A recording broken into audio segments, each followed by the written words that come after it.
Hey guys, good morning. Brad Krantz. Welcome to Monday Morning Leadership. We're going through the 21 Indispensable Qualities of a Leader by John Maxwell. Today we're looking at number 5, confidence. If you build it, they will come. You know, John Maxwell himself said competence goes beyond words.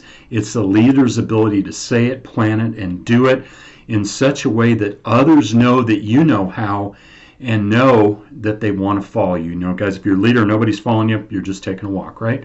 Maxwell notes that we all admire people who display high competence. And I think that's true, whether they're precision craftsmen, they're world-class athletes, or successful business leaders.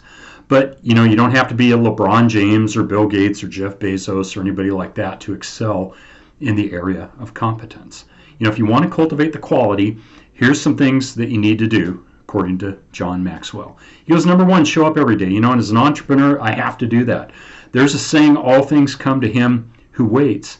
Unfortunately, sometimes it's just the leftovers from people who got there first. So responsible people show up when they're expected, and I'd say people that are accountable too. But highly competent people take it even a step further. You know, they don't show up in body only. They come ready to play every day, no matter how they feel, what kind of circumstances they face, or how difficult they expect the game may be. I still remember Michael Jordan with the flu winning the playoff game. 2, keep improving. Like Benjamin Franklin said, highly competent people continually search for ways to keep learning, growing, and improving. Right? You know, leaders are learners. If you're not learning, you're not growing. So you got to be learning to grow, and by learning, you are going to grow. And they do by asking why. You know, after all, the person who knows how will always have a job. This is kind of humorous. But the person who knows why will always be the boss or the leader. Think about that one. Number 3, follow through with excellence. You know, I don't think I've ever met a competent person who didn't follow through. Have you? Can you imagine a competent surgeon, quote unquote, not forgetting to stitch you up or something? No. Quality is never an accident. It's always a result of high intention, sincere effort, intelligent direction, and skillful execution. It represents the wise choice of many alternatives. You know, performing at a high level of excellence is always a choice. It's an act of the will. And 4, accomplish more than is expected. You know, highly competent people always go the extra mile. And Napoleon Hill has a whole chapter in his Think and Grow Rich about that. For them, good enough is never good enough. Think about that. Chew on that one. You know, in his book, Men in Midlife Crisis, Jim Conway wrote that some people feel a weakening of the need to be a great man and an increased feeling of, let's just get through this the best we can. Well, that might work for some, but leaders can't afford to have that kind of an attitude. You know, they need to do the job and then some, day in and day out. 5, you need to inspire others. Okay, highly competent leaders do more than perform at a high level, okay? They inspire others and motivate their people to do the same. You know, while some people may rely on relational or what we might call people skills alone to survive, effective leaders combine these skills, people skills, with high competence to take their organizations to new levels of excellence and influence. People skills alone won't get you there, unfortunately.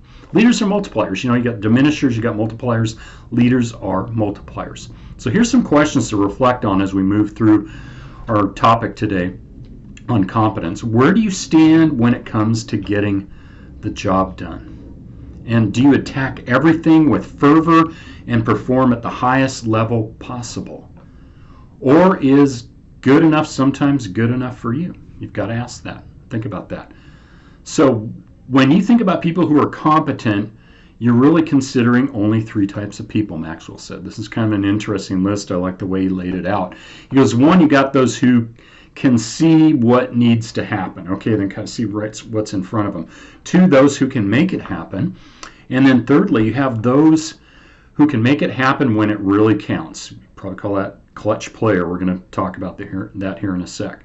You know, when it comes to your performance, where do you consistently perform? Are you a thinker, a doer, or a clutch player? Again, think like Michael Jordan or some other really skilled athlete, what they do. You know, the better you are, the greater potential for influence you will have with your people. And isn't that what we're at? If we're trying to be leaders, we want to be able to influence people. So here's a few tips to improve your confidence if you think you might be lacking on it. Get your head in the game, just kind of like showing up every day. Get your head in the game. If you've been mentally or emotionally detached from your work, it's time to re-engage. Rededicate yourself to the job and determine to give it an appropriate amount of your undivided time. And then figure out why you've been detached. Identify the source of the problem and create a plan to resolve it. Then redefine the standard. If you're not performing at a consistently high standard, re-examine your standards. Are you shooting too low? Or are you cutting corners? Things like that. Think about those. And then he says find 3 ways to improve. Nobody keeps improving without being intentional about it. Personal development is intentional. Do a little research, he says, to find 3 things you can do to improve your professional skills. Guys, thanks for joining me today.